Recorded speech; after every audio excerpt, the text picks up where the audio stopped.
कहानी की शुरुआत में हमें एक लड़की को दिखाया जाता है जो कि बाथरूम में नहा रही थी। लेकिन जब वो नहाकर बाथरूम से बाहर आती है तो बाहर कुछ लोग जो कि अपने चेहरे पे अजीब से मास्क लगाए हुए थे वो उसकी इंतजार कर रहे थे। वो लड़की उन्हें देखती है और जोर से चिल्लाती है और इसी के साथ ये सीन यहीं पर कट हो जाती है। अब आखिर ये लोग है कौन और उन्होंने उस लड़की के साथ क्या किया, चलिए जानते हैं।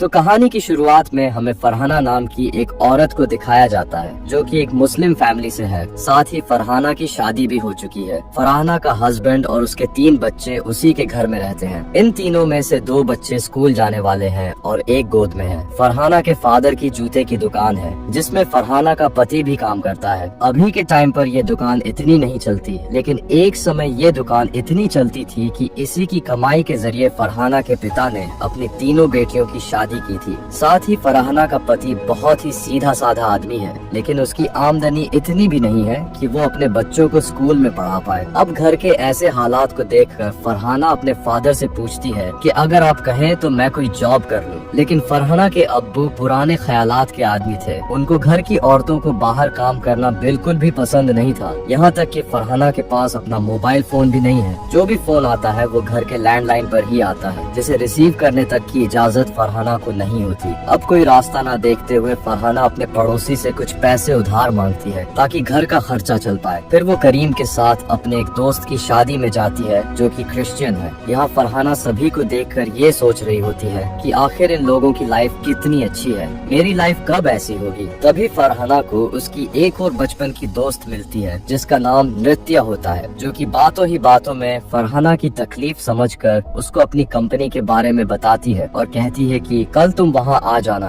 क्योंकि मेरी कंपनी में इंटरव्यू चल रहे हैं। फरहाना इस जॉब इंटरव्यू के बारे में करीम को बताती है, जो कि दूसरे दिन फरहाना को लेकर वहाँ पर पहुँचता है। और इस इंटरव्यू को देने के बाद फरहाना जब बाहर निकलती है तो करीम को बताती है कि मेरा इंटरव्यू क्लियर हो गया है। इस बात से करीम बहुत ज्यादा खुश तो नहीं होता, पर वो फरहाना को कुछ कह भी नहीं पाता। दरअसल करीम को ये पता है कि उसके पैसे ना कमाने की वजह से फरहाना को ये जॉब करनी पड़ रही है, लेकिन इसके अलावा वो कुछ कर भी नहीं सकता। इधर फरहाना अपने लिए एक पर्स खरीदती है, साथ ही वो इस जॉब के लिए काफी एक्साइटेड भी है। अब अगले सीन में जब फरहाना जॉब पर जाने के लिए तैयार होती है तो ये चीज उसके अब्बू को बिल्कुल पसंद नहीं आती। यहाँ करीम फरहाना के लिए एक चप्पल लेकर आता है जिसको वो अपने हाथों से उसे पहना भी देता है। फिर फरहाना ऑफिस चली जाती है जहाँ फरहाना को पता चलता है कि अभी उसको ट्रेनिंग दी जाएगी ताकि वो यहाँ पर काम करने के तरीके को समझ जाए। दरअसल यहाँ पर एक क्रेडिट कार्ड सेलिंग सेंटर है जिसके बारे में फरहाना को सब कुछ बताया और सिखाया जाता है। फिर ट्रेनिंग होने के बाद फरहाना पहली बार डरते हुए किसी कस्टमर से बात करती है। यहाँ वो बड़ी आसानी से उसको सब कुछ समझाकर अपना पहला क्रेडिट कार्ड सेल कर ही लेती है। बीते हुए दिनों के साथ फरहाना इस काम में काफी ज्यादा माहिर हो चुकी है।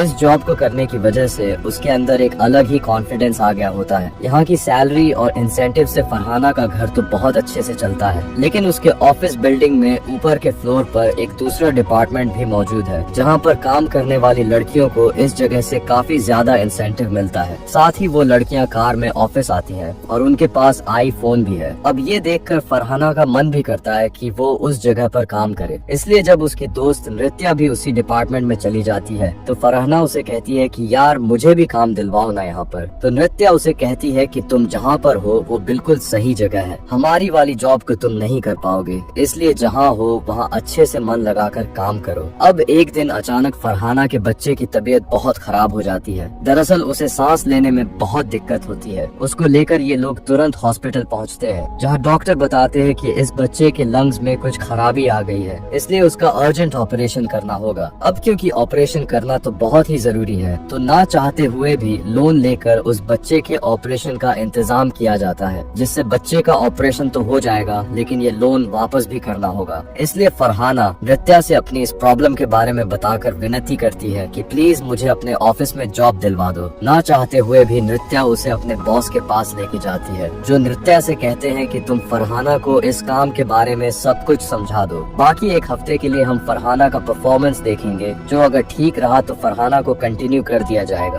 अब नृत्या फरहाना से बताती है कि ये काम तुम्हारे पिछले काम से काफी अलग है। असल में ये एक ऑनलाइन कॉलिंग चैट सर्विस है जिसे लोग सिर्फ इसलिए करते हैं ताकि वो लड़कियों से अपनी मन मर्जी की बात कर सके। यहाँ एक तरह से हमें लोगों से अश्लील बातें करनी पड़ती है। जितना देर तुम किसी कस्टमर से बात करोगी उतना ज्यादा तुम्हारा पैसा बनेगा। साथ ही यहाँ के कुछ नियम भी है, जैसे कि तुम किसी कस्टमर को अपने बारे में कुछ भी नहीं बता सकती, यहाँ तक कि अपना असली नाम भी नहीं। और अगर किसी ने ऐसा किया तो विवेक उसकी कंप्लेंट बॉस से कर देगा, जिसके बाद उस लड़की को निकाल दिया जाएगा। यहाँ विवेक की बात करें तो उसकी यहाँ यही मेन जॉब है कि वो सारे कॉल्स को रिकॉर्ड करके उनकी रिकॉर्डिंग सुनता है। अब ये सब बताने के बाद नृत्य अपने क्लाइंट से बात करने लग जाती है, जिनकी बातों को सुनकर फरहाना को काफी बुरा लगता है। यहाँ तक कि जब वो घर जा रही होती है तो उसे ऐसा लगता है कि जैसे सब उसको गलत नजर से देख रहे हो। इसलिए वो मन बनाती है कि वो अपनी पुरानी जॉब पर ही कायम रहेंगी। यहाँ फरहाना को परेशान देखकर करीम उससे इसके पीछे का कारण पूछता है। फरहाना उसे बताती है कि आज एक कस्टमर ने मुझसे काफी बुरी तरीके से बात की। करीम हंसते हुए उससे कहता है, अरे इसमें घबराने की क्या बात है, ये तो जॉब का पार्ट है। जैसे कि मैं रोज अपनी दुकान में लोगों के पैरों में चप्पल या जूते पहनाता हूँ, पर मैं बाहर ऐसा नहीं करता। तो जब तक जॉब करने के दौरान कोई तुमसे किसी भी तरह बात करे वो बिल्कुल ठीक है, लेकिन जॉब के बाहर अगर वो ऐसा कर रहा है तो उसको सबक सिखाना बनता है। अब करीम की इस बात से फरहाना को थोड़ी हिम्मत मिलती है, इसीलिए वो दोबारा से उसी ऑफिस में पहुंच जाती है, जहां वो नृत्य से पूछती है कि आखिर ये लोग ऐसी बातें करते क्यों हैं? साथ ही लड़कियां यहाँ पर कैसे काम कर लेती हैं? ये तो गलत है ना। नृत्य फरहाना को समझते हुए कहती है कि यार ये सिर्फ एक सर्विस है, जिसके जरिए लोग अपनी मन की उन बातों को एक अजनबी से कह पाते हैं जो वो अपनी बीवी से नहीं कह सकते। कम से कम ये लोग राह चलती लड़की के साथ गलत तो नहीं करते। अब फरहाना को इतना समझाने के बाद वो लोगों से बात करने की काम में लग जाती है, जिस दौरान उसके पास काफी अजीब अजीब लोगों के बात करती है। इस ऑफिस में सोफिया नाम की एक लड़की भी काम करती है, जो कि सबसे ज्यादा बात करके हमेशा टॉप पर बनी रहती है। खैर अगले दिन भी फरहाना का स्ट्रगल जारी होता है। वो किसी भी क्लाइंट से बात करने में कंफर्टेबल फील नहीं करती है। तभी उसके पास एक क्लाइंट का फोन आता है जो उससे अश्लील नहीं बल्कि काफी रिस्पेक्ट देकर बात करता है। अब ये सुनकर फरहाना काफी खुश होती है। उसे लगता है कि ये आदमी दिल का बहुत अच्छा है। यहाँ जिस आदमी ने फरहाना को कॉल किया था उसका नाम डेलन था, पर वो अपना नाम फरहाना को नहीं बताता। फरहाना भी रूल के हिसाब से उसे अपना नाम ईशा बताती है, जिसके बाद फरहाना और डेलन के बीच रोज लंबी लंबी बातें होना शुरू हो जाती है, जिससे फरहाना का परफॉर्मेंस काफी अच्छा हो जाता है और अब उससे आगे सिर्फ सोफिया होती है। अब एक दिन डेलन से फरहाना बताती है, मैं जल्द ही इस जॉब को छोड़ने वाली हूँ क्योंकि मुझे ये काम सही नहीं लगता। इस पर डेलन उसे कहता है कि ईशा नहीं, ऐसा मत करो, मुझे सिर्फ तुमसे बात करने में अच्छा लगता है। हम दोनों के बीच एक अजीब सा कनेक्शन बन गया है। अब डेलन की ये बात फरहाना को काफी अच्छी लगती है और वो इस जॉब को कंटिन्यू करने का इरादा कर लेती है। अब एक दिन ऐसे फरहाना से बात करते वक्त डेलन फरहाना की बातों से जान जाता है कि वो एक मुस्लिम है, जिससे फरहाना थोड़ा चौंक जाती है। लेकिन अब तक वो बात करके डेलन पर इतना भरोसा तो करने लगी है कि कम से कम अपने रिलीजन के बारे में उसको बता पाए। अब यहाँ इनकी बातों को विवेक काफी गौर से सुनता है, क्योंकि उसको पता है कि डेलन और फरहाना के बीच कुछ तो पक्का चालू हो गया है। अब डेलन फरहाना से कहता है कि अभी तो रमजान का महीना चल रहा है, तो तुम रोजे रखकर इतनी बात कैसे कर लेती हो? वो फरहाना को आराम करने के लिए बोलता है। इस दौरान वो उसको अपना म्यूजिक भी सुनाता है। वो कुछ देर के बाद कहता है कि मैं तुम्हें एक गिफ्ट देना चाहता हूँ। फरहाना उससे कहती है कि आप मेरी जगह किसी भिखारी को दे दीजिएगा, यही मेरे लिए सबसे बड़ा गिफ्ट होगा। अब घर जाते वक्त मेट्रो स्टेशन पे फरहाना एक भिखारी के पास ईशा नाम का एक पैकेट देखती है, जिसके बारे में पूछने पर वो भिखारी बताते हैं कि ये मुझे एक आदमी ने दिया है। उसने ये ईशा नाम की लड़की को देने के लिए कहा है और साथ ही उन्होंने मुझे काफी पैसे भी दिए। अब ये सुनकर फरहाना जब उस गिफ्ट को खोल कर देखती है तो उसमें सिंफोन नाम का एक म्यूजिकल इंस्ट्रूमेंट होता है, जिसको देखकर फरहाना का चेहरा ही खिल उठता है। वो अब सब कुछ भूल चुकी है, मगर अगले दिन ऑफिस जाने पर फरहाना को डेलन की कॉल नहीं आती है, जिससे वो परेशान हो जाती है कि उसके साथ क्या हुआ होगा। उसे लगातार अलग अलग लोगों की कॉल आ रही होती है, जिन्हें वो कट कर देती है। फरहाना 2 दिन इंतजार करती है, मगर अभी तक डेलन की कोई कॉल नहीं आई। इसलिए वो सोफिया के साथ जाकर अपने लिए एक मोबाइल लेती है। साथ ही वो सोफिया को अपना आधार कार्ड देती है ताकि वो फरहाना के लिए एक सिम ले ले। उसके बाद फरहाना एक न्यूज़पेपर में एक हेडलाइन देखती है, जिसमें लिखा होता है कि एक म्यूजिशियन की एक्सीडेंट की वजह से मौत हो चुकी है, जो कि किसी लड़की से वो ऑनलाइन चैटिंग करता था। अब इस खबर को पढ़कर फरहाना को लगता है कि ये शायद डेलन है। इस बात को वो नृत्य से भी शेयर करती है। इसी दौरान अचानक से फरहाना के पास डेलन डेलन का कॉल आ जाती है। फिर वो फरहाना से कॉल ना करने के लिए माफी मांगता है। वो बताता है कि मेरा फोन खराब हो गया था, इस वजह से मैं तुमसे बात नहीं कर पाया, मुझे माफ कर दो। फरहाना उससे कहती है कि मुझे तो लगा आपको कुछ हो गया है, और इस सबक से मुझे ये तो गई है कि जिंदगी बहुत छोटी है, इसमें किसी को कुछ भी हो सकता है, इसीलिए मैं आपसे मिलना चाहती हूँ। यहाँ उसकी बात सुनकर डेलन सबसे पहले उसे अपना नाम बताता है और कहता है मैं तुमसे कल ईद के दिन मिलना चाहता हूँ, जिसके लिए फरहाना राजी हो जाती है और उससे कहती है कि मैं आपके लिए बिरयानी लेकर आऊंगी। अब उनकी इस मीटिंग के बारे में पता चलते ही पहले तो विवेक ये सब कुछ अपने बॉस को बताने के बारे में सोचता है, लेकिन फिर वो खुद को रोक लेता है क्योंकि वो भी फरहाना की तरह इस आदमी को देखना चाहता है। अगले दिन फरहाना काफी खुशी खुशी बिरयानी बनाती है, लेकिन जब बाहर जाने की टाइम हो जाता है तो तब उसे घर से बाहर जाने का मौका नहीं मिल पा रहा था। लेकिन शाम को घर के सभी लोग घूमने जाने का प्लान बनाते हैं। इसी दौरान फरहाना तबीयत खराब होने का बहाना बनाकर घर से जाने के लिए मना कर देती है। फिर सबके जाने के बाद वो एक टिफिन में बिरयानी पैक करके डेलन से मिलने के लिए निकल पड़ती है। रास्ते में करीम फरहाना को कहीं जाते हुए देख लेता है। वो फरहाना का चुपचाप पीछा करता है। थोड़ी देर बाद फरहाना मेट्रो स्टेशन जा पहुंचती है, जहां विवेक भी मौजूद होता है। वो भी फरहाना की तरह डेलन को देखना चाहता है, लेकिन तभी अचानक से फरहाना को नृत्या की कॉल आती है, जो उसको बताती है कि सोफिया अपने क्लाइंट से बाहर भी मिला करती है, जो कि उसको एक होटल के कमरे में लेकर गया, जहां और भी लोग मौजूद थे। वो भी सोफिया के साथ एंजॉय करना चाहते थे।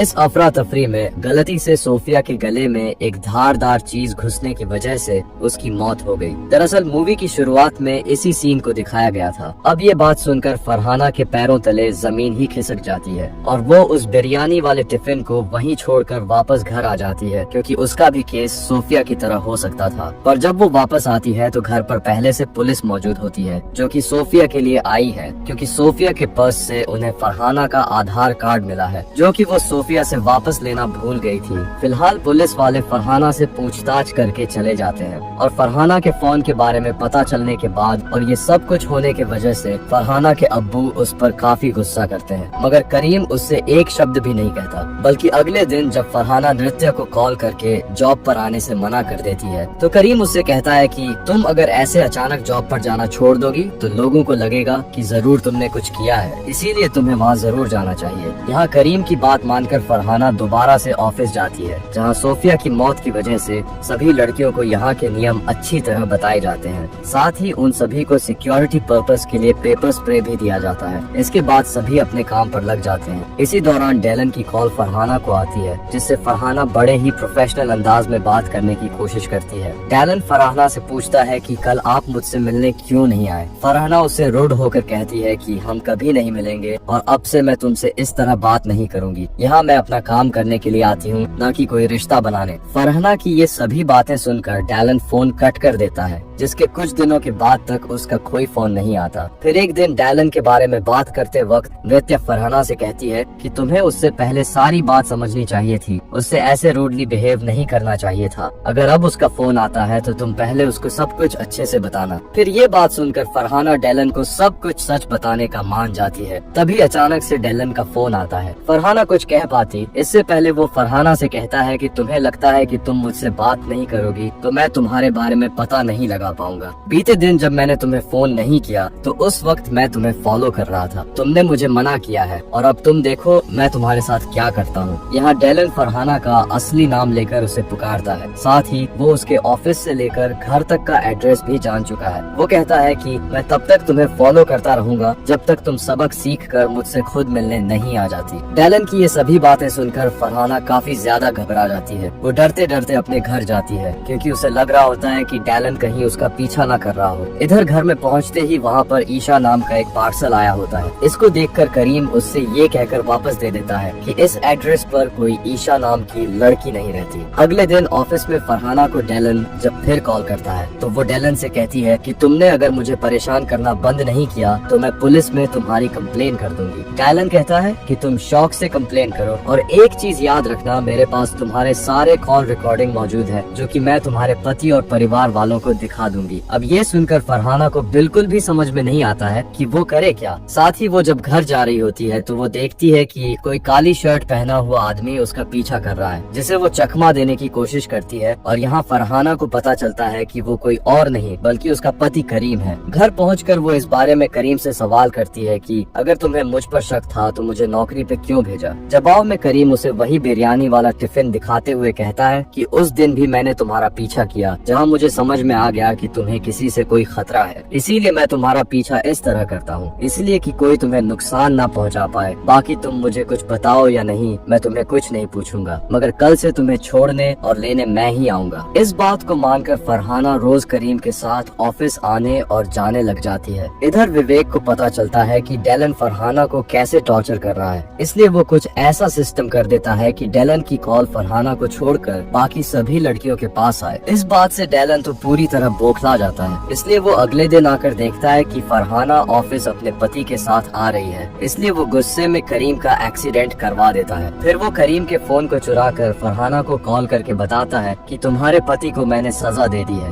जो तुम्हें मिलनी चाहिए थी, बाकी तुम चिंता न करो क्योंकि वो बच गया है और हॉस्पिटल में है। अब ये सुनते ही वो तुरंत करीम को देखने के लिए हॉस्पिटल जाती है, जहाँ हम देखते हैं कि करीम के पैर में चोट आई है, बाकी कोई सीरियस बात नहीं है। अब अगले दिन फरहाना डेलन का सामना करने के लिए मन बना ही लेती है। वो उस सेनोफोन के जरिए उस दुकान तक पहुंचती है जहां से वो खरीदा गया था। यहां से फरहाना को डेलन के क्रेडिट कार्ड का पता चल जाता है, जो कि उसी बैंक का है जिसके ऑफिस में फरहाना पहले काम करती थी। फिर वहां के टेक्नीशियन की मदद से नृत्या और फरहाना को डेलन का एड्रेस और फोन नंबर वगैरह मिल जाता है। साथ ही यहाँ फरहाना को ये भी पता लगता है कि डेलन इस वक्त एक मॉल में अपने क्रेडिट कार्ड से शॉपिंग कर रहा है। वहाँ तुरंत पहुंचकर फरहाना आखिरकार डेलन को ढूंढ लेती है, जिस दौरान फरहाना को एक फेक कॉल करके नृत्या फरहाना की उसे पहचानने में मदद करती है। फिर फरहाना अपने मुंह में नकाब पहनकर डेलन का फोन चुराने जाती है, क्योंकि उसी में उसके और डेलन के बीच हुई बात की सारी रिकॉर्डिंग्स मौजूद है। लेकिन इससे पहले फरहाना फोन ले पाती, डेलन उसे पहचान कर उसकी हाथ पकड़ लेता है, जो देखकर फरहाना उसकी आंख में पेपर स्प्रे छिड़क कर भाग जाती है। फिर वो उस फोन के लॉक को खुलवाने के लिए एक दुकान पर जाती है, जिसके खुलने के बाद फरहाना को उसमें कुछ नहीं मिलता, क्योंकि उससे पहले ही डेलन ने फोन का सारा डेटा कहीं और डाल दिया था। अब इस बात से फरहाना एकदम से टूट जाती है, क्योंकि डेलन उसे कहता है कि मैं सारा वीडियो अब तुम्हारे पति को भेज दूंगा, जिस चीज को लेकर लगातार रात में भी फरहाना को टॉर्चर कर रहा होता है, जिससे वो बहुत ज्यादा घबरा जाती है। यहाँ तक कि जब वो करीम के पास जाती है तो उसके हाथ कांप रहे होते हैं और वो पूरी चाय वहीं गिरा देती है। इसी के साथ ये सीन यहाँ पर होता है कट। अगले सीन में हम फरहाना को दोबारा से ऑफिस जाते हुए देखते हैं, जहाँ इस बार वो डेलन से कहती है कि मैं अभी तुमसे मिलने तुम्हारे घर आ रही हूँ। इस बात को सुनकर वो काफी खुश होती है। इसी के साथ हमें उस वक्त का सीन दिखाया जाता है जब डेलन ईद के दिन फरहाना से मिलने के लिए वहाँ पर आ रहा था, तो उसने पीछे से एक औरत को देखकर फरहाना समझकर छू लिया, लेकिन छूते ही उस लेडी ने डेलन को एक जोर का तमाचा लगा दिया और इस वजह से वहाँ सभी डेलन को बड़े अजीब तरीके से देख रहे होते हैं। यहाँ उसे अपनी इंसल्ट बहुत महसूस होती है, पर फिर भी वो फरहाना से मिलना चाहता था,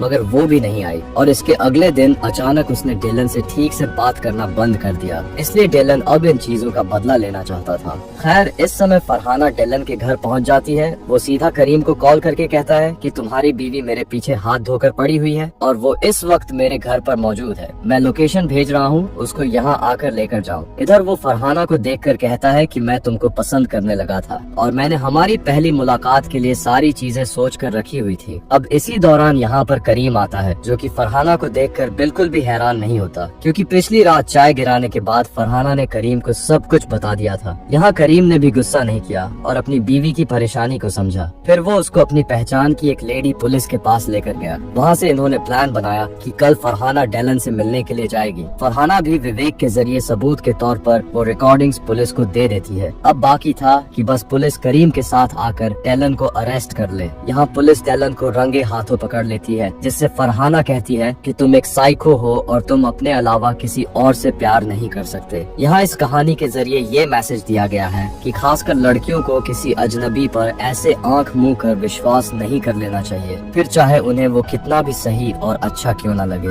क्योंकि आजकल भी हमें अपने आसपास ऐसे केसेस बहुत दिख रहे हैं जिसमें लड़कियां ऑनलाइन फ्रॉड और क्राइम का शिकार हो जाती हैं। तो दोस्तों, कैसी लगी आपको ये कहानी? उम्मीद करूंगा कि आपको ये कहानी पसंद आई होगी। मिलते हैं एक और अनोखी कहानी के साथ।